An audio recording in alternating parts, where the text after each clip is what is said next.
ডেমরায় আসিম পরিবহনে আগুন দিয়ে জীবন্ত মানুষকে পুড়িয়ে মারার ঘটনায় জড়িত ৩ আসামিকে গ্রেফতার করেছে ঢাকা মেট্রোপলিটন পুলিশ।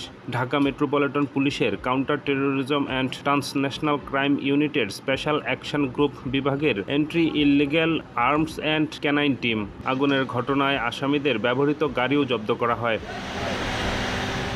গ্রেপ্তার আসামিরা হলেন ঢাকা মহানগর দক্ষিণ ছাত্রদলের সাবেক সহসভাপতি নুরুল ইসলাম মনির ওরফে মনির মুন্সি, নারায়ণগঞ্জ মহানগর যুবদলের সদস্য সচিব মোহাম্মদ শাহেদ আহমেদ এবং মনির মুন্সির ব্যক্তিগত গাড়ি চালক মাহবুবুর রহমান সোহাগ। শনিবার দুপুর ১:৩০টার দিকে রাজধানীর মিন্টু রোডের ডিএমপির সেন্টারে আয়োজিত এক সংবাদ সম্মেলনে এসব কথা জানান ঢাকা মেট্রোপলিটন পুলিশের অতিরিক্ত কমিশনার ও সিটিটিসি ইউনিটের প্রধান মোহাম্মদ আসাদুজ্জামান। লোক ঘুমানো ছিল এরকম একটা বাসকে তারা সিলেকশন করে এবং পরিকল্পনা মাফিক তারা এই ডেমরা থানাধীন দেইল্লা বাস স্ট্যান্ডে বেশ কয়েকবার তারা ওখানে চক্কর দেয় এবং রাস্তার পাশে যে সকল গাড়ি পার্ক করা ছিল এবং প্রথমে তারা দেখে যে আশেপাশে কোনো সিসি ক্যামেরা আছে কিনা।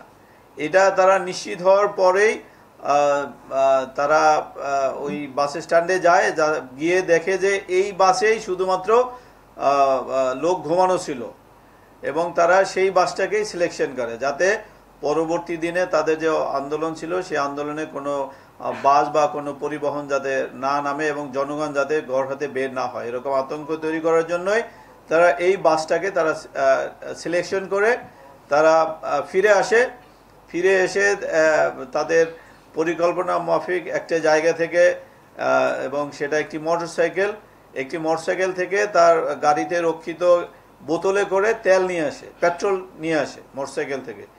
সে নিয়ে পুনরায় তারা ওই বাস স্ট্যান্ডে যায়। আপনারা ভিডিও ফুটেজে দেখতে পাচ্ছেন যে বাস স্ট্যান্ডে গিয়ে একটা নিরাপদ দূরত্বে তারা বাস থেকে নামে এবং দুইজন মনির মুন্সি এবং তার সহযোগী আর তার বন্ধু শাহেদ দুইজনে ওই বাসের কাছাকাছি যায় এবং সেখানে ড্রাইভারের সিটের পাশে একটি গ্লাস খোলা ছিল। সেই খোলা গ্লাসের ভিতর দিয়ে তারা পুরো পেট্রোলটি, প্রায় 2 লিটার পেট্রোল তারা নিয়ে এসেছিল, পুরো পেট্রোলটি বাসে ঢেলে দেয়।